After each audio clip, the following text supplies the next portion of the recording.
Yes, ninth class. Today we start with the topic self pollination. Fourth chapter हम कर रहे हैं pollination and fertilisation. इसमें हमने करा है पॉलिनेशन के बारे में और उसकी टाइप्स के बारे में. नाउ आज हमने सेल्फ पॉलिनेशन के बारे में पढ़ना है. Self pollination is the transfer of pollen from the anther to the stigma of the same flower, जिसको हम ऑटोगेमी बोलते हैं, और to the stigma of another flower of the same plant, जिसको हम गैटिनोगेमी बोलते हैं. तो मतलब एक ही प्लांट के जब एक फ्लावर के एंथर पोलन्स जो हैं उसी फ्लावर के स्टिग्मा के ऊपर ट्रांसफ़र होते हैं या एक फ्लावर से दूसरे फ्लावर के स्टिग्मा तक जाते हैं, तो उस चीज़ को हम सेल्फ पॉलिनेशन बोलते हैं. It is of two type, autogamy and geitonogamy. और जो सेल्फ पॉलिनेशन है वो ज़्यादातर बायसेक्चुअल फ्लावर्स में देखने को मिलता है. बायसेक्चुअल मतलब जिसमें एंथर और स्टिग्मा एक ही फ्लावर के ऊपर होते हैं.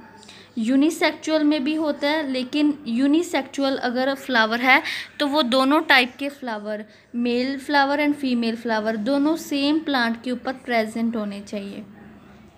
और अब इसमें क्या होता है, मेल एंड फीमेल जो गैमीट्स हैं वो सेम होते हैं क्योंकि वो सेम प्लांट का पार्ट है. सेम प्लांट जो है सेम टाइप के फ्लावर्स को बॉर्न करेगा, तो जिसकी वजह से जो उनका जेनेटिक मेकअप है, जो डीएनए है, वो उस प्लांट का सेम रहेगा. अब उसी के मेल एंथर जो है उसके फीमेल स्टिग्मा के ऊपर जाके जब शोवर ऑफ करेंगे तो जो न्यू प्लांट उसमें से बनते हैं रिप्रोडक्शन के बाद, जो न्यू प्लांट अराइज होंगे वो बिल्कुल रिजेंबल करेंगे, सेम होंगे विद देयर पेरेंट सेल. तो वो अपने पेरेंट्स के साथ बिल्कुल मैच करेंगे क्योंकि उसमें किसी और टाइप के प्लांट का जेनेटिक मेकअप मिक्स नहीं हुआ, वो सिंगल ही अपने आप को ट्रांसफ़र कर रहे हैं, अपने गैमीट्स को आगे ट्रांसफ़र कर रहे हैं. तो there is no chance of any mixing of another flower और अनदर प्लांट.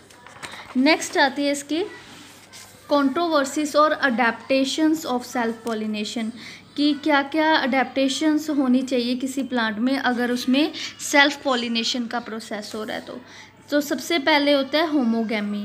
होमोगेमी मतलब कि जो बाइसेक्चुअल फ्लावर है उसमें एंथर और स्टिग्मा, एंथर एक मेल पार्ट है जो, और स्टिग्मा जो है वो एक फीमेल पार्ट है, दोनों जो है वो सेम टाइम पे मैच्योर हो जाने चाहिए.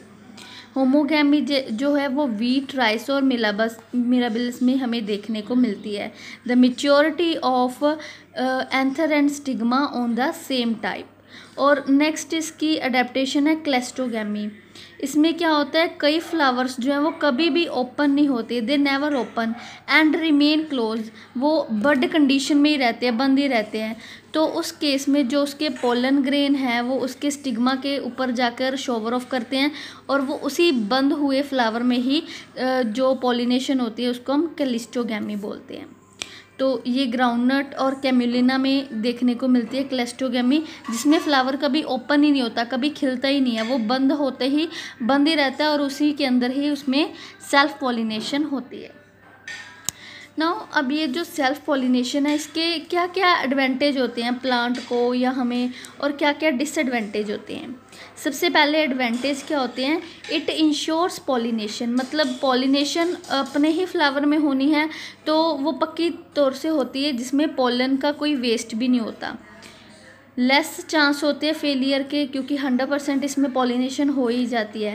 Purity of race is maintain, जो पेरेंटल करैक्टर है वो भी मेंटेन रहते हैं. न्यू प्लांट जो होते हैं वो बिल्कुल अपने पेरेंट्स जैसे होते हैं, तो वही करैक्टर सेम नेक्स्ट जनरेशन्स तक जाते रहते हैं. फ्लावर्स को ज़्यादा लार्ज और शोई भी नहीं होना पड़ता.